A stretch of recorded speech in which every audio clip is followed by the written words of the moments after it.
You're listening to REIA Radio, the nationally trusted name in real estate investing. We dig deep to discover investors' why in real estate. If you want to skip all the BS and get in investors' heads, you're in the right spot. Be one of the thousands to check out REIARadio.com. Welcome to REIA Radio. This is the Real Estate Rundown with Owen Dashner and Ted Kosh. You think people really appreciate all these sound effects we do? I don't know, man. You get all the feedback. I get nothing. So I'm just out here on an island, doing my thing. I thought you've been having more feedback from the podcast. Yeah, a little bit. Mostly it's through you, though. You're like, oh, yeah, everybody says blah, blah, blah. And I'm like, I got none of that. Yeah. I don't know what it is. Do I have resting face still? Well, you've always had that. you can't fix that, buddy. That's just like Aiden. He can't fix the fact that he looks like he's 40. That's true. We did do a survey today with our upcoming guest. Yeah, for next Wednesday. Yep. How was that episode? Dude. I mean, Tucker and I have, ran across each other a couple times 5 years ago. When he was 19. Well, yeah, something like that. And I'm completely shocked that, he was doing maintenance and construction for a construction company to what he is now. I'm just mind blown. You guys, I know we say this quite a bit on here, but this episode on Wednesday that's going to air, you are going to get your mind completely blown by this guy, 24 years old. I was thinking back to another young baller investor that we've had on. We've had Drew Zaruba from Kearney. 6 foot construction. Yes, 6 feet construction. Love that story. And we've had Riley Eccles, who was a teenager and making huge moves in real estate. And then, other than that, we've had a lot of, more experienced people and, a mix of newer people in the space. But Tucker Pinion out of Lincoln, Nebraska, holy crap. Man, I was shocked when he said this is the second podcast he's ever been on. Yeah, this is number 2, and the first one was 4 years ago. Somebody like him, you would think he was already on Bigger Pockets or a top 3 podcast in the world in this category, because that's where he's at. All right, and he's well spoken. He is really articulate. Really, man. Super, super good episode coming up. And this guy, this is one where we could have literally spent another hour and a half, but we didn't. You're welcome.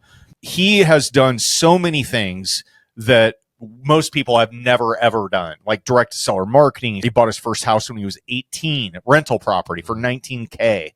In a small town. He did college rentals. He house hacked. He bought a dumpster business, started a dumpster business, grew that, basically, triple the size where he started. Multifamily, single family, seller financing, creative deals, no money down on a $2.05 million 24-unit property purchase. I could go on and on and on and on about this guy. And there's pumped. And there's so many things we didn't even hit on a podcast that he's doing. I didn't even know he was married until we wrapped the podcast. He got married when he was 20 years old. I mean, nobody does that anymore. He's like, she was a really hot cheerleader, and I was the basketball player. Yeah. But stay tuned for Wednesday. This young guy knows more probably than I do about a lot of different things, and he's done storage units. He's done, he leveraged coaching in a really unique way. He did. This is really cool that we spent a lot of time on. And so if you're like, hey, I want to get this first deal, or I'm just starting my business and, I need somebody to kind of mentor, take this advice. And in there, Owen's like, hey, I would offer this mentorship. So, maybe you can hit up Owen for this opportunity. I knew you were going to do this.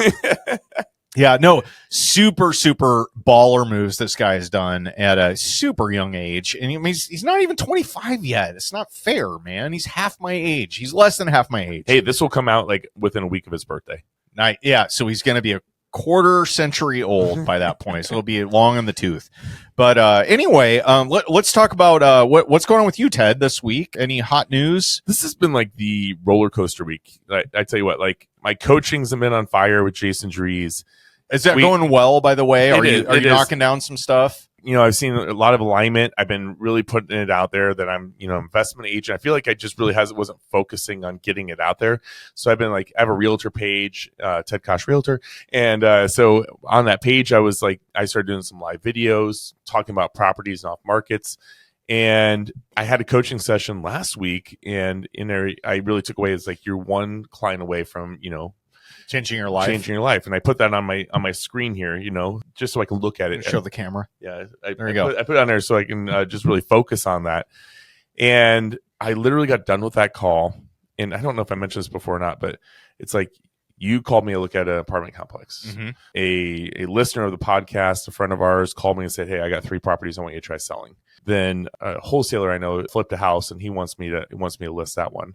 Another client has a 9-unit, and he's like, "Hey, I want you to list this." And then some other people hit me up on Facebook, saw my video I made about my off markets I had available, and like, "Hey, will you help me look at some properties?" So after this podcast, I'm gonna go show some properties. It's just amazing how I went from like pretty much feeling like I took a pause on my real estate business in a lot of ways, to just like putting it out there just a little bit, and then the world answering back in tenfold. This is good because you have talked about recently how you're kind of burned out on being an agent, a realtor. Mm-hmm. Shout out to you, Loretta McNally. We're kind of like, burned out on that business or didn't really want to do it anymore. But I do want to touch on this for a minute because we've talked in different like small group settings with other real estate agents and investors and people that are in that business, where you go through burnout stages and you go through struggles, and it just seems like a huge pain in the ass to even perform the basic duties of whatever you're supposed to be doing. Yeah, it's like a big gas bear. Like, yeah. Okay, here we go. but I think, you get some tailwinds behind you, get some, like reach outs, and you get some opportunities that come your way.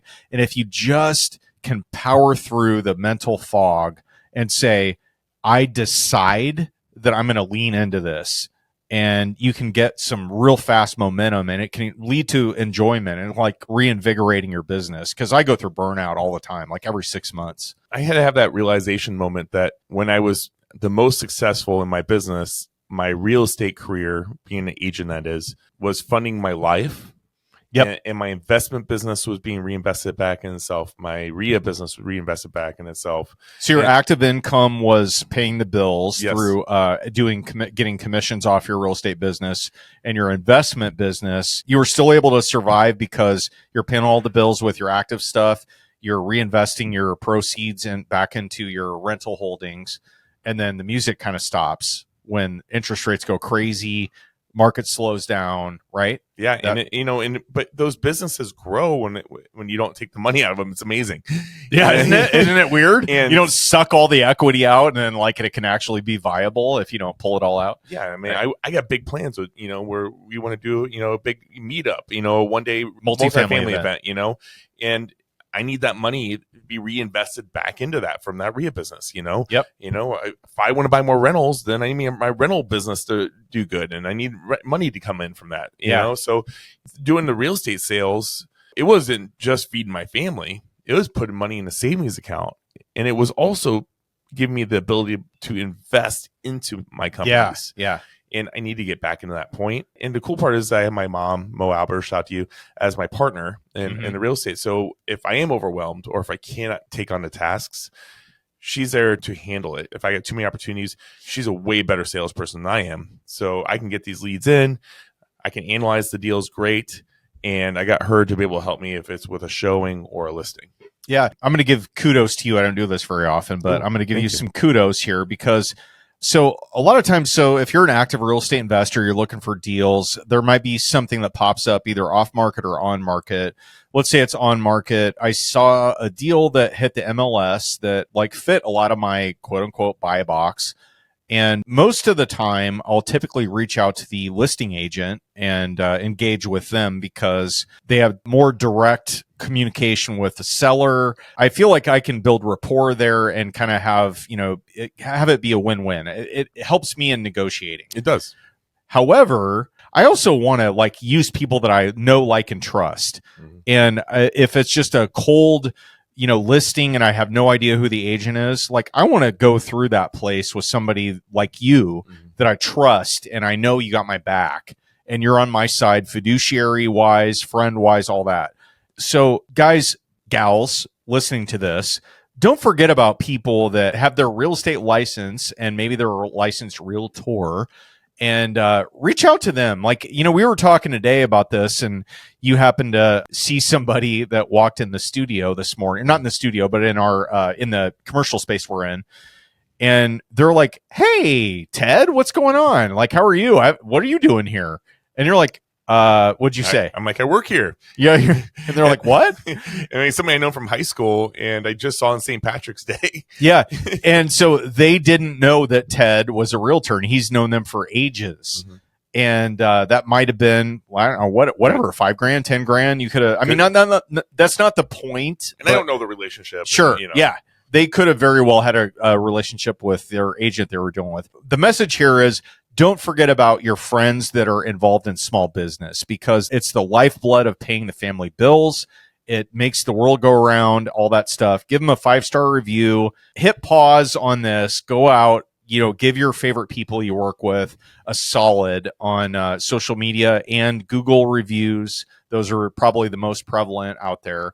Do it. I mean, there's no excuse for not doing it, really. I mean, just take 5 minutes. Go out and give a shout out to your buddies. If you own a business, one of the coolest things that can happen to you is get a review. Unsolicited, especially. Yes, especially. And I try to make it a point, believe it or not, to at least once a week give a business owner of somebody I know, it could be just a sponsor, but just somebody I know in general, a review.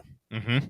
And the feedback I get, that's usually pretty good, but also usually equates to getting a review myself from them.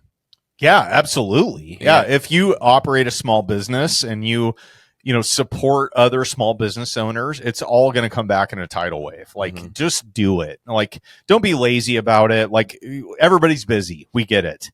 Take 5 minutes, go through and be like, who have I done business with lately that did a really good job? And I did business with them because they're my friend, but also they're really good. Recognize them publicly. Anyway, we'll get off our soapbox on that, but it's important, and it's, the lifeblood of a small business owner. So get out there, promote them. And podcasts. Yeah, 5-star reviews appreciated. Yeah. But yeah, like I said, it's just been a roller coaster, so, that was an extreme high. We did 2 podcasts this week. We recorded episode 200 with Brandon Turner, which you already know. No big deal. And, that was another high. We had a family friend. Their child was best friends with my daughter, and she passed away. And to explain to your child what death is, yeah, your second grader, there's so many lows in that. And then my daughter got asked to speak today at the Rugby Association here in Omaha, Nebraska, on what rugby means to her, because she's been playing for 3 years now. I did not know this. Yeah, all this time we spent together, I did not know your daughter played rugby. Oh yeah, 3 years now. Yeah, she went undefeated and went gold last year, and she's faster than all the boys in her age group. And that's so cool. Good job, Skylar. Yeah, so her average game, she's scoring 3 touches, which is like a touchdown. Okay. And so I know less than nothing about rugby. But she gets the ball and nobody touches her. She's so gone. Fast. She gone. Yeah. And so she wrote her speech out yesterday. Oh, wow. And so she's going to read she got a 2-minute speech she's got to read. And we have a YouTube channel where she reads kids' books. That's super cool. And so I'm like, hey, I'm going to record it. We'll put it on your YouTube channel. So she was pretty excited about that. Nice. Hey, so we're in the spring season right now, and it's full spring right now because it may snow tomorrow or Sunday. Is that real? That's supposed to snow Sunday. Potentially. I was going to get my Mustang out of storage. We could get tomorrow. We could get 5 inches. We could get nothing, and it's 80 degrees. Like, we never know. 85 today when we're recording. Yeah, it's like I have shorts on. I had all the windows down. I had the music up loud. Yeah, it was probably rap, but it was. Look at Aiden chiming in. I wanted to bring up, this is a not fun topic. So we're entering into what is about to be flood season. Oh, yeah. And so this leads me to today's Golden Nugget. All right. Flood insurance. You ever had any experience with this? Ironically, I got flood insurance on my house last year after we had a big storm, and it was like a lake in the backyard. Yeah. And or creek, I should say. And all the water ran through my pool from all the houses above me, which led into just wheelbarrows of mud. But then we have a back wall to the pool, and that water came over like a waterfall. And then so the whole retaining wall tilted over. Oh, like a significant amount. Yeah. So I called my insurance agent up, and I'm like, hey, Marty, I go, is this covered in insurance? He's like, you don't have flood coverage. And then, so we added the flood coverage, and shockingly, our insurance went down after having flood coverage. Now, you mentioned this off air, but are you seeing your whole insurance load, including the flood and your homeowners? Yes. Actually, the whole thing went down after doing that. Maybe it's just they reshopped it and found a different carrier. Huh, but regardless, it was surprising. So it's been a long time, but I have brought this up before, but I thought this was a good time as a reminder because insurance costs are freaking crazy right now. I'm going to work through basically some costs here. So, and a couple of things that I've done to actually get out of a flood zone. Okay. So I thought this might be useful for because your personal home's in a flood zone, right? It's not. I thought if you lived on a lake, you're automatically. Nope. Interesting. No, yeah. And in fact, we had horrible floods in, I believe it was 2011 and 2019 in the Omaha area. So much so that we were basically on a DEFCON 1. Like there were a whole bunch of people in my little lake town that had all their stuff in pods, those, portable storage units, because there was a levee that was protecting the airport. People were questioning the, is the levee good? Mm-hmm. And it turns out it actually wasn't, even though that was not what was publicized. So there's a lot of stuff going on behind the scenes. But anyway, we weren't in a flood zone. But sometimes what happens is the FEMA organization, so the Federal Emergency Management, Association, we'll call it that. I don't know. They have basically a backstop for disasters related to emergencies. So wildfires, flooding, like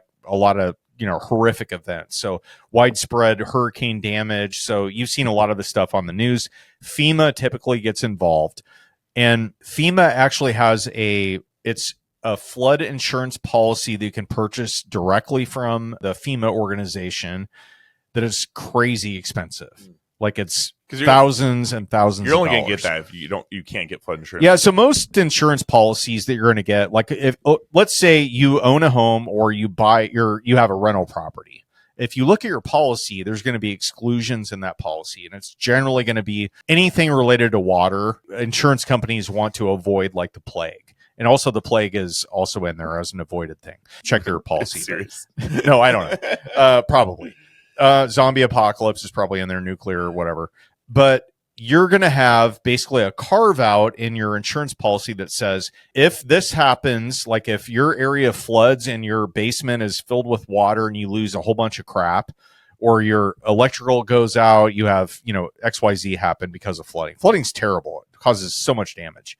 They're going to issue you a policy if you went directly to them, but it's going to be like crazy expensive, to so much so that you're probably not going to be able to afford your house, or it's going to make it cash flow negative if you're an investor. Now, there are companies like Lloyd's of London. There's a whole bunch of other ones that basically function as kind of an outlet for those type of insurance requests. What I'm going to go over right now is the typical costs for flood insurance coverage. All right. So when you look at a topographical map, and that basically includes the elevation of what you're looking at. So there's hills and valleys in any type of topographical map you're looking at. You're going to have low risk zones, moderate risk zones, high risk zones. So what an insurance company does is they say, all right, what is the likelihood? And they have what they call a 100-year floodplain area. And that means at any point in the last 100 years, if we look back, has that area flooded? And if so, it's included in there. And now it becomes a flood zone.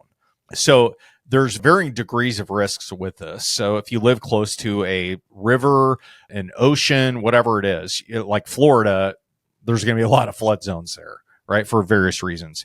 If you live around a creek, a river, a pond, whatever it is, you get a ton of rain. What is the likelihood that's going to flood? And basically they categorize and they say, okay, has this happened in the last 100 years? Have we had any claims? And if so, when did it happen? And if it falls in that category, they target it as a risk area.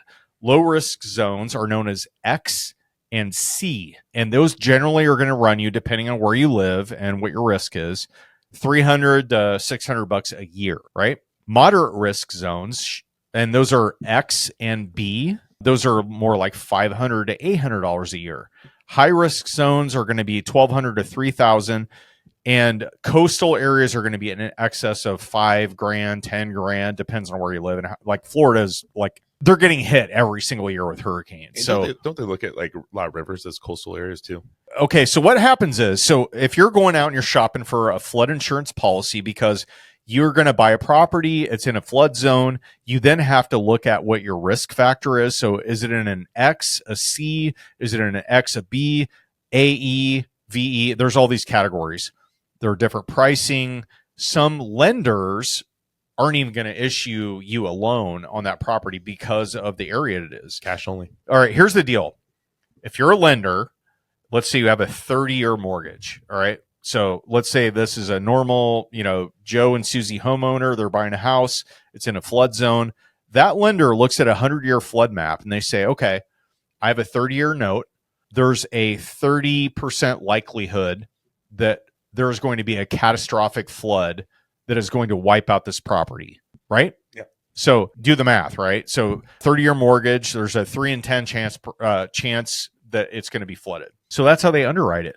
But what I'm going to introduce today, as this is a long-winded golden nugget, you can actually get what's called a LOMA. It is short for something, and it is called a letter of map amendment, that basically you can get an elevation study done. So you can hire a surveyor to go out and look at the property. It's got to be like $10,000 to get that done, right? No, it's not at all. Okay. Like, depending on how big the property is and where it's located. But my experience is it's like a couple grand. You can go out and get somebody to do an elevation study that says, okay, yes, this happened. It's in the 100-year floodplain, but we now see that the elevation of this puts it in a lower risk category, and that can save you thousands of dollars if you happen to go do that and you're successful. Could be a great value add to a property. Exactly. Yeah. So, and I have actually done this 2 times where I've been able to get a multifamily property out of a flood zone because of an elevation study that I got. I got a LOMA on it, an LOMA, letter of map amendment, and the lender was okay with that. This is the equivalent of you and me owning a car, but we have a note on it. So we go to the bank, get a car loan. The bank is going to require you to get full coverage insurance, right? But if you pay that loan off, you could get liability, you could be uninsured. You have options. Mm-hmm. You have a loan on it, you're stuck to whatever the lender requires. Same thing here. Your lender is going to require you to either have flood insurance on it or maybe not, depending on their requirements. So check this out. Consider getting an elevation study done, and you might be able to get a LOMA, and your lender might say, you know what, you don't need a flood insurance policy, and this could save your deal.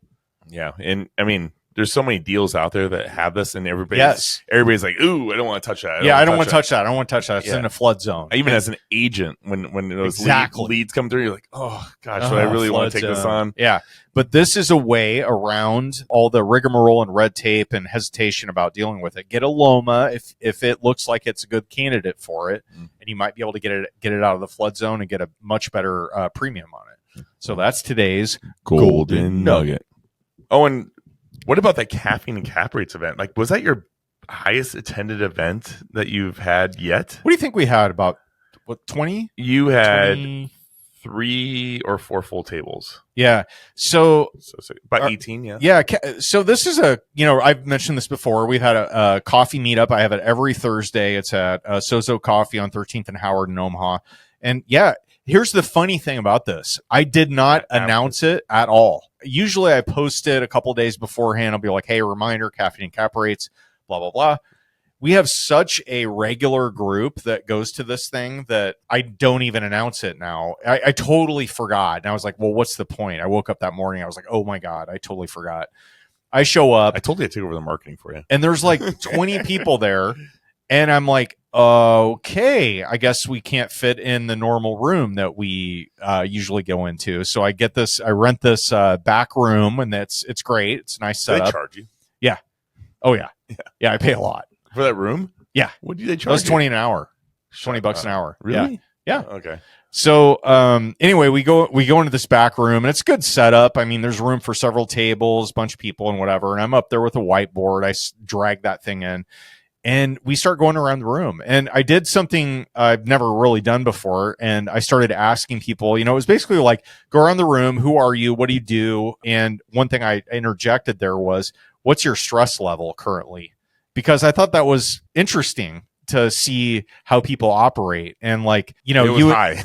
Yes. Yeah. It was probably an average of 9.1 out if you boiled down the whole room. And I think that if you would have backtracked that maybe 3-4 years ago, it'd probably been like a 4. Yeah, maybe. It was a high level of stress in the room, and it was really, I think, cathartic for a lot of people because they got to talk about what are you struggling with, because my Instagram life is everybody's best deal and what's going great and all this stuff. Your Instagram life is walking a dog that takes poops all around. No, he does not. We already talked about all this. He walks. Anyway, why you got to bring that up, man? It's just the truth. So, we had a really good discussion about stuff we're struggling with and where we all need help. And there's a whole bunch of different sets of eyes on what you're struggling with. And everybody's different perspective is helpful, whether or not you agree with it. It's a different way of looking at things. And I think, we had the opportunity to break into, deep dives into little topics. And I think that's something that gets missed on large group settings. So I don't know, man, I like it. And what my goal from the beginning with that group was, I said, okay, everybody can't meet at night. There are people that just don't have the ability to go to a meetup because they have multiple kids, activities, marriage, whatever. An excuse. Maybe. But some people have legit reasons, like they just don't have the ability to do it. If you have young kids, sports come into play, and it makes it very difficult. That's for sure. Literally, yeah. I'm looking at my life for the next 6 months. I'm out. Like you asked me to do something, I'm done. Nope, I'm out. But the thing about that is, it's 10 to noon, and we had a whole bunch of people show up, and it was really cool, and we had an in-depth conversation, and got to cover some stuff we don't. And like last week, not this week, but last week, we covered a huge deep dive into multifamily. Next week, we're going to go into hotel conversions as an asset class and a deep dive into that. So I think there's some good stuff there. But my goal when I started that group was I wanted to create community at a different outlet and a different time of day than most people are used to. Whoever wants to come can come. They don't need to have a ton of experience. They just need to be interested in real estate investing. Free to attend, no membership required. And it's taken a life of its own. And that was my entire goal the whole time. I don't need to show up, right? People can still go to that, and they would have. And I wouldn't have been there yesterday. It still would have happened. It still would have probably been great, right? So anyway, Caffeine Cap Rates. There it is. Join us. Well, I think that's a good point to wrap this real estate rundown up. Episode 201. 201. The first one of the new chapter post Brandon Turner era. Yeah. But we appreciate you guys, appreciate your support, appreciate everything done for us. If you love what you're hearing, please share it. And a review, as discussed earlier, would mean so much to us. But love sitting at the table with you guys. I love all the years we've been putting into this, and just something that keeps on growing. And it's fun running into people that listen, that give us the feedback. And I know you've been getting a little bit more of that lately too. So a little bit. Yeah. But with that, Owen Dashner, we see us out. On behalf of Aiden Bear, REIA Radio, and Ted Kosh, I'm Owen Dashner, and you've been listening to the Real Estate Rundown. Signing off.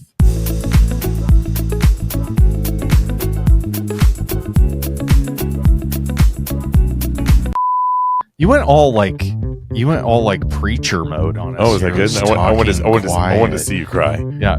No, that's not happening.